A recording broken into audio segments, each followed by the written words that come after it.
ქართული ფოლკლორის მეციხოვნეები. ეს ის ადამიანები არიან, რომლებიც აგრძელებენ ანზორ ერქომაიშვილის დაწყებულ საქმეს. წლებია მუშაობენ არქივზე, ძველ ჩანაწერებზე და საქართველოს სხვადასხვა რეგიონში, მათ შორის ძნელად მისასროლ მაღალმთიან სოფლებში ახალ თაობებს გადასცემენ ჩვენს დიდ საგანძურს, ქართულ ხალხურ ცეკვასა და მრავალ ხმიანობას. მიმდინარე კვირას ლოტბარები და სალოტბარო სკოლის მოსწავლეები მთელი საქართველოდან თბილისში შეიკრიბნენ. ფოლკლორის ცენტრი 9 დღის განმავლობაში 45 სალოტბარო სკოლის 500-ზე მეტ მოსწავლეს მასპინძლობდა. სცენაზე ბევრი ხალხური სიმღერა პირველად გაჟღერდა. ელენე ცინცაძე მოგიყვებათ ამ დიდი ეროვნული საქმის შესახებ.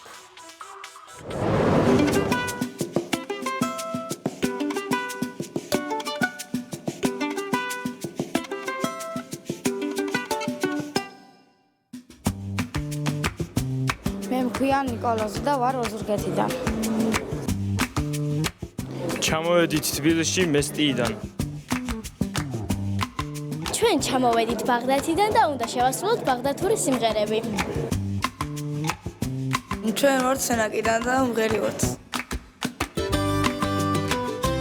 გამარჯობა, ჩვენ ვართ აჭარიდან, იმიტომ ჩამოვედით რომ ვიცეგოთ მაგრამ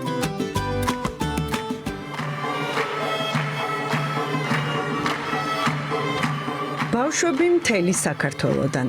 სცენაზე კი ამბები, რომლებიც უძველესი ჩანაწერებიდან გააცოცხლეს. ქართული მრავალხმიანობა, ტრადიციული გალობა, ქორეოგრაფიის უნიკალური ნიმუშები.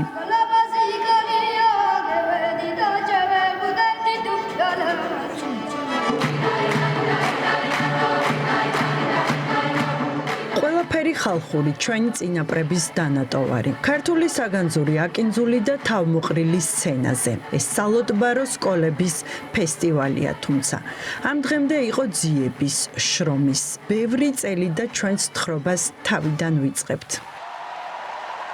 2015 წლიდან დღემდე დავაფუძნეთ 45 სალოტბარო სკოლა. ჩვენ ყავს 2000-ზე მეტი მოსწავლე, სრულიად უსასყიდლოდ ეუფლებიან ქართულ მრავალხმიანობას, სიმღერას, გალობას, ქორეოგრაფიულ ნიმუშებს.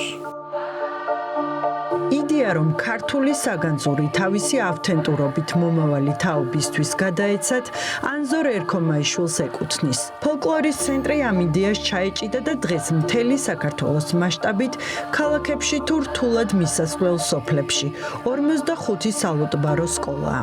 არქივებზე და უძველეს ჩანაწერებზე მუშაობენ და შემდეგ ბავშვებს გადასცემენ როგორც საგანძურს. ცენტრი 9 დღის განმავლობაში 500-ზე მეტ ბავშვს მასპინძლობდა. კონდონელი ვინ არის კახელი პირველი ხო, ა?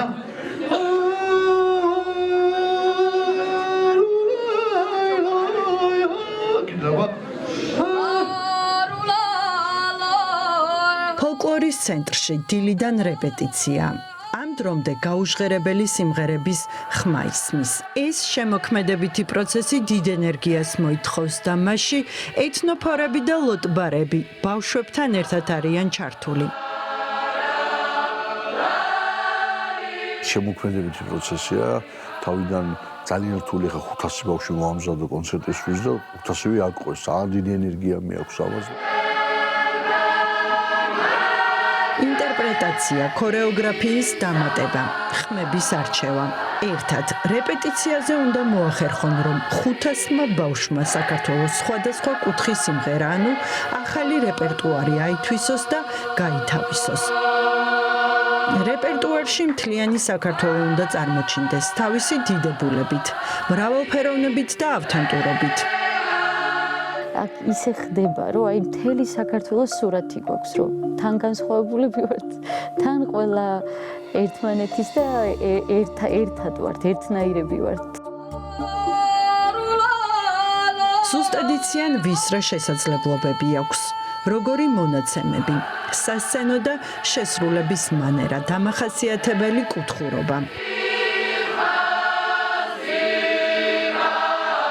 ვისაც რა შესაძლებლობა აქვს და უნარი, ამ შემთხვევაში ყველა სწავლობს, ყველა ხმას და მთავარი პრინციპი ჩვენი სკოლების არის ის, რომ ბავშვებმა ისწავლონ სიმღერის ენა, სამუსიკო ენა და არა მხოლოდ და მხოლოდ სიმღერებს ჩვენ არ ვასწავლით.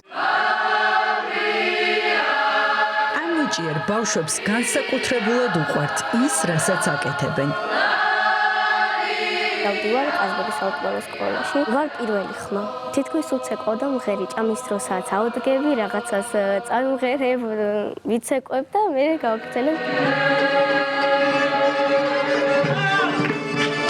წლევანდელი ფესტივალი კიდევ იმით არის გამორჩეული, რომ აქ 4 თაობა სცენაზე ერთად დგას.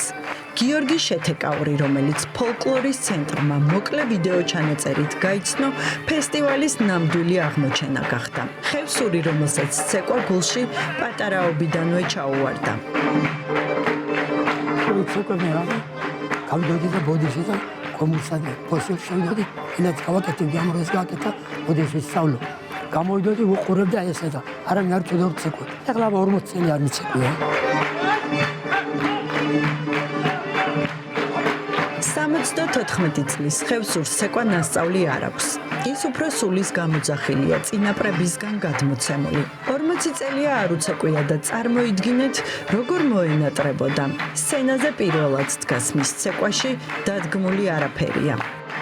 გული ცეკვავს და 40 წელი არ ვიცეკვი, წინადღეს ცოტა დავიღალე. რაღაცა ამიჩქარდა გული უთხარი გიოცა. დავიღალე. დღეს ცოტა გავიკაფე რაღაც მეტნაკლებად გავიტანი ესე რა 40 წელი არ ვიცეკვი. პატარა აჭარლებიც უნდა გაგაცნოთ, თან მღერიან, თან ჭიპონზე უკრავენ და საოცრად ცეკვავენ.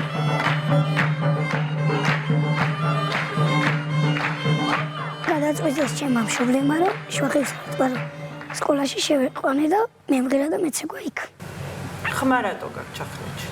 რადგან ძალიან შრომობთ ჩვენ აქვს, მასწავლებელი შრომობს და ამიტომ გამომდინარე, ცოტა ხმა ჩამოხდა.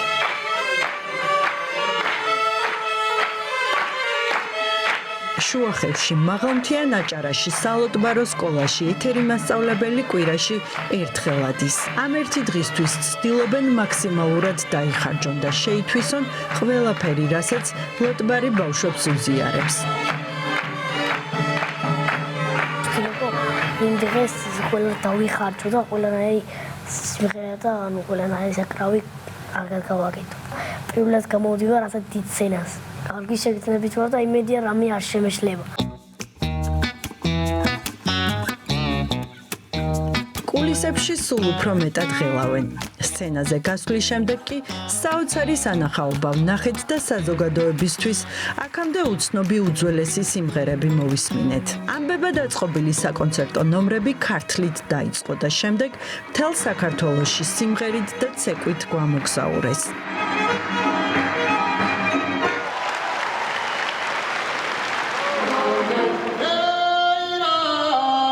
სალოტბარო სკოლების გალა კონცერტი ანზორ ერქომაიშვილის 85 წლის იუბილეს მიეძღვნა. სწორედ მისმა იდეამ და ძალისხმევამ გააერთიანა უამრავი ლოტბარი და ეთნოფორი, რომ მომავალი თაობისთვის ქართული საგანძური სწორად გადაეცათ. ჩვენ აი ამ შრომას ვდებთ, იმიტომ რომ ამ ბავშვებმა 50-100 წლის მერე თუ 30 წლის მერე ის ტრადიციული სული გააგრძელონ და ჩაშტაბერონ ქართულ სიმღერას, რომელიც ჩვენმა წინამორბედებმა გადმოგცეს. ჩვენი ქვეყნისთვის სასიკეთო საქმე გეთდება, ქართული კულტურისთვის, რომელიც მთელ მსოფლიოში გამოგვარჩევს ყველასგან, იმიტომ რომ ესეთი მრავალფეროვნება არც ერთ ქვეყანას არ აქვს. სცენაზე ქართველო ხელი ხმალსიკა რაჟღერდა, რომელიც 500-მა ბავშვმა ერთობლივად შეასრულა. ამ ამაღელვებელი ამბით დასრულდა ფესტივალი, თუმცა არ სრულდება ქართული უნიკალური ფოლკლორის შესწავლა და აღმოჩენა.